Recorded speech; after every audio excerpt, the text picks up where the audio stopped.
Hello everyone, my name is Amit. तो आज इस वीडियो में हम क्लास 8 मैथमेटिक्स के chapter algebraic expression and identities के कंसेप्ट टॉपिक्स के बारे में डिस्कस करेंगे। तो ये हमारा पहला पार्ट है वीडियो का। तो इस वीडियो में हम देखते हैं, पहला टॉपिक है एक्सप्रेशंस के बारे में। तो उसके पहले एक बार हम क्लास 7 में हमने जो सीखा था वेरिएबल्स एंड कॉन्स्टेंट्स, इनके बारे में देख लेते हैं थोड़ा सा। तो वेरिएबल्स क्या होते हैं? A variable is a symbol used in mathematics to denote a non-fixed value. It can take various values. We use letters x, y, l, m, etc. to denote variables. तो variables क्या होते हैं? जो symbols हम generally use करते हैं, alphabetic symbols generally होते हैं x, y, l, m, p, q, ये सब। जैसे यहाँ पे x है, तो ये जो सिंबल हम यूज़ करते हैं कोई भी एक नॉन फिक्स्ड वैल्यू के लिए, जिसकी वैल्यू हमने अभी तक डाली नहीं है। तो इसकी बहुत सारी वैल्यू, जो चाहे आप वो वैल्यू डाल सकते हैं इसमें। तो वेरियस वैल्यूज़ होती हैं इसकी, तो उसको हम एक वेरिएबल कहते हैं। कांस्टेंट क्या होता है? Constant is a fix number, that is it has a fixed value. For example 4, 7, 5। तो कांस्टेंट जो है आपका कोई भी एक नंबर होता है, फिक्स्ड वैल्यू होगी उसकी। तो जैसे यहाँ पे x हमारा जो है वेरिएबल है 4, 7, 5, ये सब हमारे कांस्टेंट्स हैं। तो हम बढ़ते हैं आगे पहले टॉपिक की तरफ, जो है हमारा व्हाट आर एक्सप्रेशंस। तो डेफिनेशन टाइप का देख लेते हैं हम। We combine variables and constants with the help of operators like addition, subtraction, multiplication and division to make algebraic expressions. इसका मतलब क्या है कि हम वेरिएबल एंड कांस्टेंट्स को ऑपरेटर्स की हेल्प से जब हम कंबाइन करते हैं तो उसको एक अलजेब्राइक एक्सप्रेशन कहते हैं। जैसे यहाँ पे x हमारा एक वेरिएबल है, 4 एंड 7 जो है हमारे कांस्टेंट्स हैं, सब्ट्रैक्शन का साइन एक ऑपरेटर है। तो हम वेरिएबल एंड कांस्टेंट्स को ऑपरेटर की हेल्प से जब कंबाइन करते हैं तो ये जो पूरी चीज़ है 4x - 7, ये हमारा एक एक्सप्रेशन बन जाती है। आगे देखते हैं, we can also obtain expression by combining variables with themselves और विद अदर वेरिएबल्स। तो जैसे हमने डेफिनेशन में देखा था कि मल्टीप्लिकेशन ये सब यूज़ करके हम एक्सप्रेशन बनाते हैं। तो अगर हम किसी वेरिएबल को किसी और वेरिएबल के साथ या उसके साथ मल्टीप्लाई करते हैं, जैसे example x², 2y², 3x² - 5xy, यहाँ पे जैसे x और y को मल्टीप्लाई कर दिया हमने, 4xy + 7, ये सब भी हमारे एक्सप्रेशंस हैं। तो आगे देखते हैं हम वैल्यू ऑफ एन एक्सप्रेशन के बारे में। तो the value of an expression changes with the value chosen for the variables it contains. मतलब क्या है कि जो एक्सप्रेशन हमारा है उसकी वैल्यू डिपेंड करती है आपके जो वेरिएबल्स हैं एक्सप्रेशन में। मतलब अगर आपने वेरिएबल्स में जो वैल्यू डाली है उसके हिसाब से आपके एक्सप्रेशन की जो वैल्यू है वो चेंज हो जाएगी। जैसे हम यहाँ पे देखते हैं तो हमारा एक्सप्रेशन दिया हुआ है 2y - 5। तो एक्सप्रेशन 2y - 5 दिया है, तो y की डिफरेंट वैल्यूज़ हम पुट करके देखते हैं ताकि हमें एक्सप्रेशन की वैल्यू पता चले। तो हम क्या करते हैं, व्हेन y = 2, तो y की वैल्यू 2 डाल के देखते हैं। तो एक्सप्रेशन जो है 2y - 5 वो हो जाएगा 2 × 2 - 5, तो क्या हो जाएगा 4 - 5, दैट इज़ -1। तो जब y 2 डाला हमने तो जो एक्सप्रेशन 2y - 5 था उसकी वैल्यू हो गई -1। व्हेन y = 0, तो जब हमने y की वैल्यू 0 डाली तब क्या होगा, 2y - 5 = 0 - 5 = -5। तो जब हमने y की वैल्यू 2 डाली थी तो एक्सप्रेशन की वैल्यू -1 आई, y की वैल्यू 0 डाली तो एक्सप्रेशन की वैल्यू -5 आई।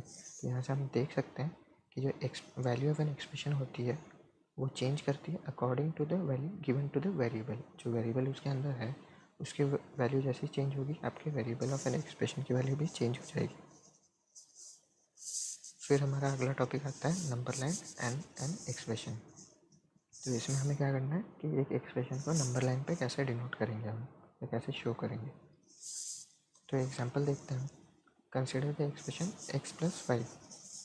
तो लेट अस से the variable x has the position X on the number line. X may be anywhere on the number line, but it is definite that the value of x + 5 is given by the point P 5 units to the right of x। तो इससे क्या कह रहा है ये कि मतलब अगर x+5 एक्सप्रेशन है तो हमने मान लिया कि जो वेरिएबल x है वो पोजीशन कैपिटल X डिनोट करता है नंबर लाइन पे। तो ये हमारा x जो है वो कैपिटल X पे है और हमें निकालना क्या है x+5 की वैल्यू। तो x+5 की वैल्यू कहाँ पे होगी, 5 टाइम्स राइट होगी x की कैपिटल X से, तो वो हमने p से डिनोट कर दी। तो p जो है हमारा क्या हो जाएगा x+5। तो x+5 की वैल्यू हम p से डिनोट कर रहे हैं। एक और एग्जांपल देखते हैं हम कि एक्सप्रेशन को नंबर लाइन पे कैसे डिनोट करेंगे। तो similarly for the value of 4x+5, तो इस केस में क्या होगा, position of 4x will be point C। तो हमने क्या किया कि जो x था उसकी पोजीशन कैपिटल X मान ली हमने, और अब हमें क्या करना है 4x की पोजीशन निकालनी है। तो 4x की पोजीशन हमने कैसे निकालेंगे, 4 बार जो डिस्टेंस ओरिजिन से कैपिटल X तक का है वही डिस्टेंस हमें 4 बार लेना है। तो हम क्या करते हैं x x x x, तो 4 बार हो गया। जो C पॉइंट है वो क्या रिप्रेजेंट कर रहा है 4x। अब हम क्या करते हैं, जो पॉइंट हमें क्या निकालना है 4x+5, तो हम 4x तो मिल गया C तक जो है। अब हम क्या करते हैं 5 यूनिट्स राइट की तरफ जाते हैं। 5 यूनिट्स राइट की तरफ जाके हम पॉइंट D मार्क कर देते हैं। तो पॉइंट D जो है हमारा वो हो जाएगा 4x+5। तो 4x+5 को डिनोट करने के लिए नंबर लाइन पर हम ऐसे करेंगे। फिर हमारा अगला टॉपिक आता है टर्म्स ऑफ एन एक्सप्रेशन। तो इसमें क्या देखते हैं, हम एक बार डेफिनेशन देख लेते हैं। You will find that the expressions we deal with can always be seen this way. They have parts which are formed separately and then added. Such parts of an expression which are formed separately and then added are known as terms. तो term क्या होता है हमारा, the parts which are formed separately and then added। जैसे ये हमारा expression दिया हुआ है 2x+3, तो 2x+3 में 2x जो है और 3 जो है अलग अलग सेपरेटली फॉर्म हुआ है और फिर उनको हमने ऑपरेटर की हेल्प से ऐड किया है। तो जो इस केस में हमारे पास दो टर्म्स आ जाएंगे, एक हो जाएगा 2x और एक दूसरा टर्म हो जाएगा 3। लुक एट द एक्सप्रेशन, एक और एग्जांपल देखते हैं 4x² - 3xy। तो इस केस में भी हमें दो टर्म्स दिख रहे हैं जो अलग अलग हैं। 4x² है एक टर्म और फिर एक और टर्म क्या होगा, क्योंकि हमें ऐड करना होता है इसलिए हम -3xy है जो हमारा दूसरा टर्म है। फिर आता है हमारा फैक्टर्स ऑफ अ टर्म। तो फैक्टर्स ऑफ अ टर्म में क्या होता है, we saw above that the expression 4x² - 3xy जो हमने पिछले पेज में देखा था अभी consist of two terms 4x² and -3xy। अब क्या है, the term 4x² is the product of 4x and x। तो इन तीनों को मल्टीप्लाई करने पे हमें 4x² मिलता है। तो हम क्या कह सकते हैं, we say that 4x and x are the factors of the term 4x²। ठीक है, तो एक बार देखते हैं, a term is a product of its factor. तो द टर्म -3xy जैसे हैं is a product of the factors -3x and y। तो यहाँ पे हमने एग्जांपल दिए हैं 4x² - 3xy जो है इसमें दो टर्म्स हमने निकाले थे 4x² प्लस -3xy। अब जो ये 4x² वाला टर्म है इसके तीन फैक्टर निकाले हमने 4xx -3xy है इसके भी तीन फैक्टर निकाले -3xy। अब एक और एक्सप्रेशन लेकर देखते हैं 5xy + 10। तो इसमें दो टर्म आ गए हमारे पास, एक हो गया 5xy दूसरा हो गया 10। अब 5xy के तीन फैक्टर्स आ गए 5xy, 10 का कोई फैक्टर नहीं आएगा, 10 का एक ही फैक्टर जो 10 है। फिर हमारा अगला टॉपिक आता है कोएफिशिएंट ऑफ अ टर्म। तो इसमें क्या है, the coefficients are the numbers that multiply the variables और लेटर्स। तो कोएफिशिएंट क्या होता है कि जो वेरिएबल होता है हमारा उससे मल्टीप्लाइड जो नंबर होता है उसको हम कोएफिशिएंट कहते हैं। तो जैसे 4x - 7 है, इस केस में x हमारा वेरिएबल है तो उससे मल्टीप्लाइड क्या है 4 है, तो हमारा 4 जो है वो कोएफिशिएंट हो जाता है। एक और एग्जांपल देखते हैं। 5x प्लस वाई माइनस 7 जो है, इसमें 5 इज़ द कोएफिशिएंट, ठीक है। तो किसका कोएफिशिएंट है 5? 5x जो टर्म है इसका कोएफिशिएंट 5 है। और टर्म y का क्या है कोएफिशिएंट? टर्म y का कोएफिशिएंट है 1, ठीक है। तो हम आगे बढ़ते हैं। हमारा अगला टॉपिक है पॉलिनोमियल्स। तो पॉलिनोमियल्स के बारे में एक बार देख लेते हैं। ये आपने क्लास 7 में भी पढ़ा था कि expression with only one term is called a monomial. जिस एक्सप्रेशन में सिर्फ एक टर्म हो उसको हम मोनोमियल कहते हैं, जैसे 7xy या फिर -5m 3z², 4 एट्सेट्रा। फिर आता है हमारा बाइनोमियल। तो बाइनोमियल क्या है? An expression which contains two unlike terms is called a binomial. दो अनलाइक टर्म्स होते हैं जिसमें, उसको हम बाइनोमियल कहते हैं। For example x plus y, m-5, mn+4m, a² - b², ये सब बाइनोमियल्स हैं। लाइक एंड अनलाइक टर्म्स तो हमने देखे थे क्लास 7 में। द एक्सप्रेशन 10pq जो है, ध्यान से देखना है इस चीज़ को, the expression 10pq is not a binomial. देखने से कभी कभी कन्फ्यूजन हो जाता है कि ये बाइनोमियल है, लेकिन ये बाइनोमियल नहीं है, ये एक मोनोमियल है। क्योंकि जो 10pq है ये सिर्फ एक टर्म है, एक सिंगल टर्म है। और द एक्सप्रेशन a + b + 5 ये एक बाइनोमियल नहीं है, क्योंकि इसमें जो ये तीन टर्म्स हैं a + b + 5, ये तीनों अनलाइक टर्म्स हैं। फिर आता है एक ट्राइनोमियल का डेफिनेशन। वो कहता है an expression which contains 3 terms is called a trinomial. For example the expression x + y + 7, ab + ab, a + b, ये सब हमारे ट्राइनोमियल्स हैं।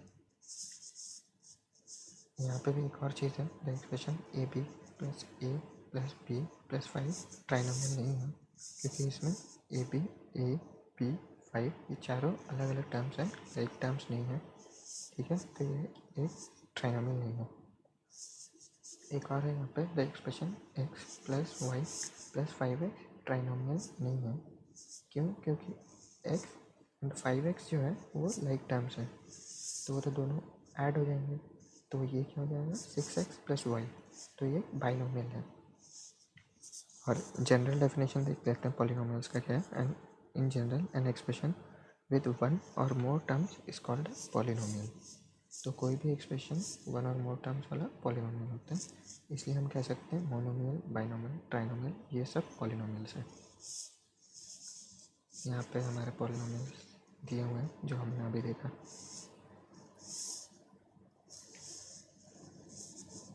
लाइक एंड अनलाइक टर्म्स भी देख लेते हैं हम एक बार फिर से।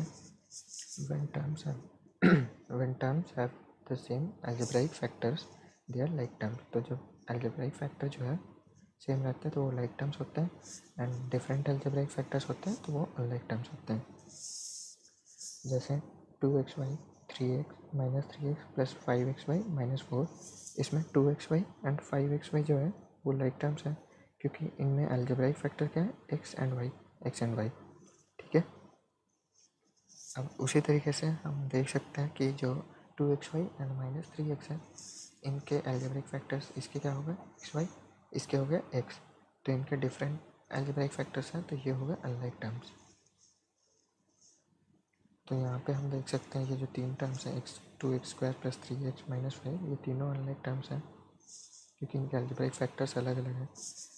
यहाँ पे 2a² + 3a² + 7 है -7, यहाँ पे ये 2a² और 3a² लाइक टर्म्स हैं, लेकिन इनके अलजेब्राइक फैक्टर्स क्या हैं, a × a,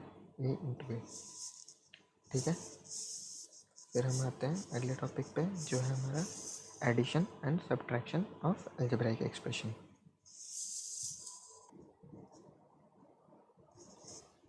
तो इसमें हम देखते हैं द सम और difference of 2 or more like terms is a like term with a numerical coefficient equal to the sum or difference of the numerical coefficients of all the like terms। ये चीज़ हमें याद रखनी है addition and subtraction के time पे, कि जब भी हम सम या डिफरेंस कर रहे हो 2 और मोर लाइक टर्म्स का, तो उसका एडिशन सब्ट्रैक्शन क्या होता है, उनके न्यूमेरिकल कोएफिशिएंट का एडिशन या सब्ट्रैक्शन।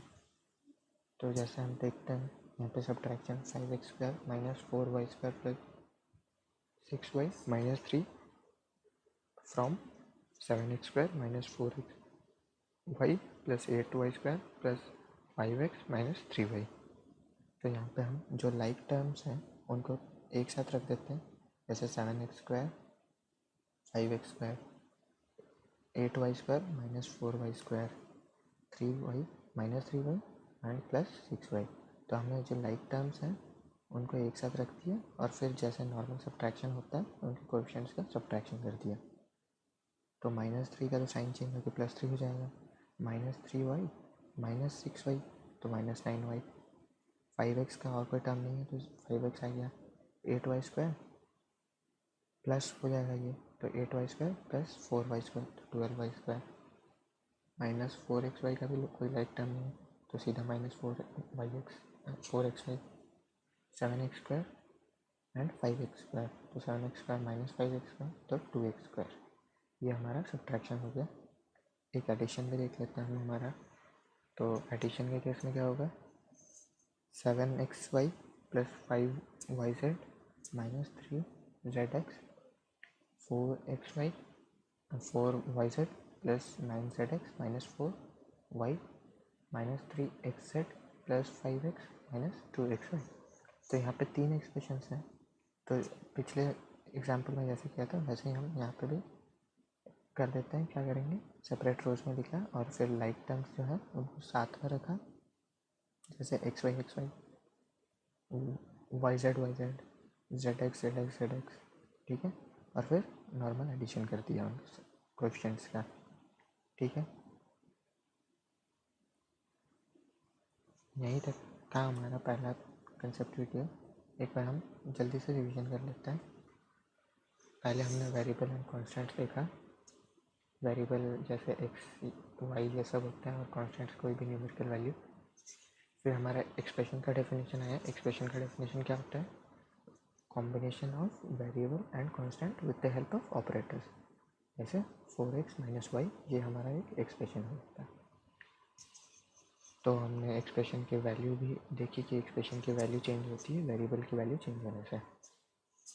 फिर हमारा अगला टॉपिक था numerical number line and expression. तो हमने नंबर लाइन पे एक्सप्रेशन को कैसे प्लॉट करते हैं वो भी देखा कि x किसी भी एक पॉइंट पर मान लेते हैं और फिर उस हिसाब से हमें निकालना होता है।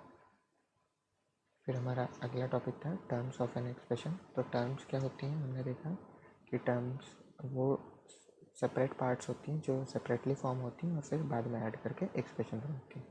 जैसे 2x + 3 में 2x एंड 3। फिर हमने देखा फैक्टर्स, टर्म के फैक्टर्स जो हैं तो वो क्या होता है, जैसे ये एक्सप्रेशन था हमारा 4x² माइनस 3xy, तो इसके टर्म्स हमने निकाल लिए 4x² माइनस 3xy। फैक्टर क्या होता है, हर टर्म का जो प्रोडक्ट्स जो टर्म है फैक्टर के प्रोडक्ट से ही बनता है।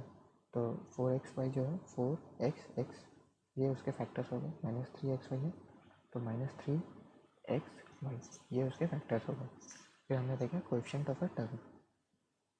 तो टर्म में क्या है, जैसे 4x हमारा एक टर्म है तो इसमें वेरिएबल x है तो उसका कोएफिशिएंट क्या होगा 4, जो उससे न्यूमेरिकल वैल्यू मल्टीप्लाइड होती है वही हमारा कोएफिशिएंट होता है।